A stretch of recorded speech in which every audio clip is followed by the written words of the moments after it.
Good morning mga ka-angkol. So for today's video mga ka-angkol ay story life po na tayo dito about sa office namin. So sa mga mahilig sa mga matatakwating kwento dyan, uy baka naman pa-subscribe channel ko, Kajiger Vlogs. So ngayon mga ka-angkol, nung time na yun na maaga ako, dumating dito sa office, dumating ako 6:30, nandito na ako sa office. And then, nag-out ako kasi ako lang naiwan nun eh. Bandang mga 6 p.m. dito pa ako, mag-out pa lang ako noon.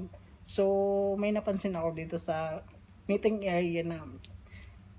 Nakakilabot pero wala. May sariling mundo yan sila. May sariling mundo din tayong mga tao. Kaya hayaan na lang natin. Kasi pag matakot ka, tatakotin ka nila. Kaya for the go, uy! Ngayon mga ka-angkol, tumingin ako sa bandang kaliwa. Parang may napansin ako kulay itim na matangkad na lalaki. Pero shadow lang yung nakita ko. Pero yung attorney namin nakakita daw siya ng bata. Pero para sa akin normal naman yan pag nandito ka sa building. Kasi lahat naman yata ng building may mga nagpaparamdam eh. Sa totoo lang ngayon habang nagkwento ako mga ka-angkol, kinalabutan na tumayo mga balibo ko mga ka-angkol.